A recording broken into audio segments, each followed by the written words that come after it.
कुछ व्यक्ति अपना काम निकालने के लिए कुछ भी कर सकते हैं, इसे दबाव का सिद्धांत कह सकते हैं। बैंक में प्रिंट निकालने के लिए खड़ा व्यक्ति सामने वाले व्यक्ति कर्मचारी पर लगातार डकार छोड़े जा रहा था और दूसरे व्यक्ति ने कहा कि आप इसकी प्रिंट जल्दी निकाल दो, नहीं तो 2-3 डकार आपके ऊपर और छोड़ देगा और आप बीमार हो सकते हैं। कुछ व्यक्ति कुछ भी कर सकते हैं अपना काम निकालने के लिए। बस में खिड़की वाली सीट प्राप्त करने के लोग उल्टी का बहाना कर सकते हैं कि मुझे उल्टी हो रही है। यही दबाव का सिद्धांत है, कैसे भी अपना कार्य को निकालना। प्रकृति स्वयं दबाव के सिद्धांत पर कार्य कर रही है। वह जानती है कि उसे अपना कार्य कैसे करवाना है। पृथ्वी जो हमारा अंतरिक्ष में टिकी हुई है, उस पर ब्रह्मांडी दबाव है, निर्वात का दबाव है। इसी कारण कोशिकाएं अपना स्वरूप बदलती हैं। जल पर पृष्ठ तनाव है, वह वायुमंडलीय दबाव है, और वायुमंडल पर अंतरिक्ष का दबाव है। हर व्यक्ति पर, हर कण पर कुछ न कुछ दबाव कार्य कर रहा है, इसलिए उसमें प्रगति होती है और वह विनाश की ओर भी जाता है। पौधों पर प्रकाश संश्लेषण का दबाव है, उसे अपनी वृद्धि करनी है, वह दबाव के कारण ही हो रहा है, क्योंकि वायुमंडलीय दबाव और निर्वात का दबाव हर कोशिका पर कार्य कर रहा है, प्रत्येक कण पर कार्य कर रहा है। हम कहते हैं कि ये तारे, ग्रह, नक्षत्र इत्यादि गोल क्यों है? क्योंकि उन पर चारों तरफ से निर्वात का दबाव है। चारों तरफ से एक समान रूप से दबाव पड़ने के कारण वे गोल हो गए हैं। इसी कारण मनुष्य पर दबाव है, उस पर वायुमंडल का दबाव है, निर्वात का दबाव है, जिसके कारण पृथ्वी केंद्र की ओर हमें खींच रही है। इसी कारण हम मनुष्य इतने अत्यधिक तनाव में हैं, क्योंकि उस दबाव को हम महसूस नहीं कर पा रहे हैं। उसी से मुक्त होने के लिए योगियों ने साधना की है, ध्यान का आविष्कार किया है, समाधि का आविष्कार किया है। यम नियम, आहार प्रत्याहार, प्राणायाम, ध्यान, धारणा, समाधि की ओर बढ़कर उसने अपने आप को तनाव से मुक्त करने का प्रयास किया है। यह प्रत्येक जीव पर, प्रत्येक कण पर समान रूप से कार्य कर रहा है। इसलिए हम रासायनिक प्रतिक्रिया देखते हैं, एक कोशिका 2 कोशिकाओं में बन रही है, क्योंकि उस पर एक प्रकार का दबाव है।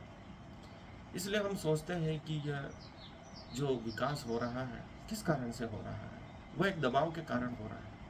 यह दबाव का सिद्धांत पूरे ब्रह्मांड पर एक समान रूप से लागू होता है। इसी के कारण प्रत्येक कण का विकास होता है और उसी दबाव के कारण विनाश भी होता है। इसी कारण नए जीव आते हैं और पुराने जीव नष्ट हो जाते हैं और प्रकृति यूं ही चलती रहती है।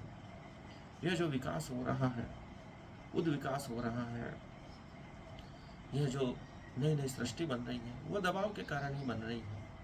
रसायन जो आपस में मिलते हैं, उस पर वायुमंडलीय और अंतरिक्ष का दबाव है। जल पर अंतरिक्ष का दबाव है, वायुमंडल का दबाव है, जिसे ही हम पृष्ठ तनाव के रूप में देखते हैं। उसी दबाव के कारण रासायनिक अभिक्रियाएं होती हैं और उसी अभिक्रियाओं से उद्विकास हुआ है। अपने जीव में संशोधन करते हुए नई नई संरचनाएं हमें देखने को मिल रही हैं। मनुष्य का विकास हुआ है, जीवों का विकास हुआ है। पहले जो शेर, हाथी इतने बड़े होते थे, दबाव के सिद्धांत के कारण ही वह छोटे होते गए और उनमें विकास हुआ है। यह दबाव का सिद्धांत प्रत्येक कण पर, प्रत्येक कोशिका पर, अणु, परमाणु, इलेक्ट्रॉन सब पर लागू होता है। हम सोचते हैं इलेक्ट्रॉन क्यों घूम रहे हैं, उन पर भी एक प्रकार का दबाव है। वे अपनी कक्षा में रहने के लिए बाध्य हैं। एक प्रकार का दबाव उन्हें अपनी कक्षा में रहने के लिए मजबूर करता है। वे उसी में घूमते हैं और नाभिक में स्थित न्यूट्रॉन, प्रोटॉन, उन पर एक दबाव है कि वह अपने केंद्र पर ही रहें। सब अपनी अवस्था में रहना चाहते हैं, लेकिन उनमें अगर थोड़ा सा भी संशोधन किया जाए, बाहरी दबाव दिया जाए, तो उनमें विस्फोट होता है। या तो विस्फोट होता है या संलयन होता है। यह दबाव के कारण ही हो रहा है। प्रत्येक कण, कोशिका पर दबाव कार्य कर रहा है, इसी कारण वे कार्य करते हैं। किसी व्यक्ति के द्वारा कार्य किया जाता है तो वह दबाव के कारण ही करता है। कोई प्रेरणा, कोई उसे आंतरिक प्रेरणा की आवश्यकता नहीं है। जब आवश्यकता होती है तो एक स्व दबाव निर्मित होता है, एक प्रकार का ब्रह्मांडी दबाव, प्रकृति प्रदत्त दबाव उत्पन्न होता है। उसे करना ही पड़ता है। जब आपको नींद आती है तो सोना ही पड़ता है। ये एक प्रकार का दबाव है। आप थक चुके हैं और उसका दबाव आपके शरीर पर है, आपको सोना ही पड़ता है।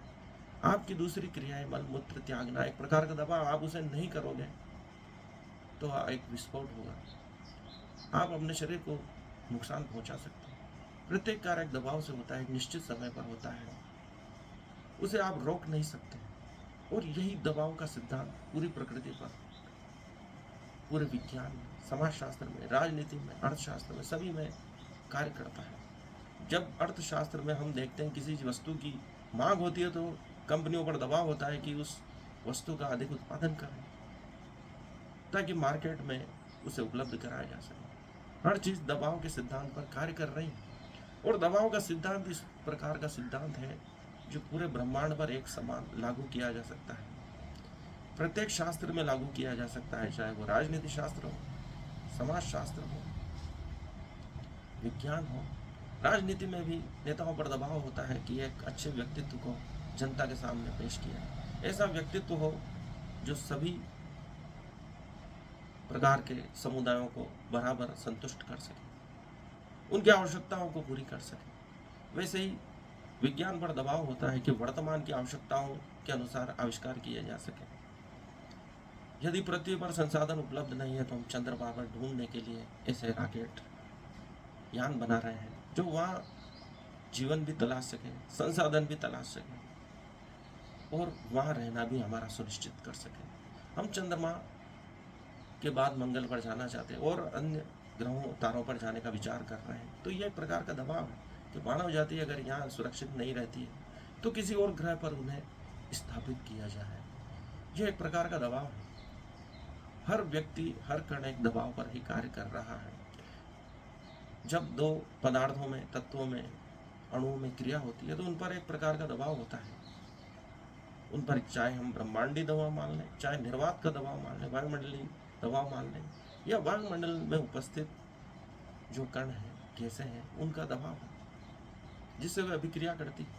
यदि उन्हें शुद्ध निर्वात में छोड़ दिया जाए तो वे क्रिया नहीं करेंगे। धन्यवाद, आज के लिए इतना ही।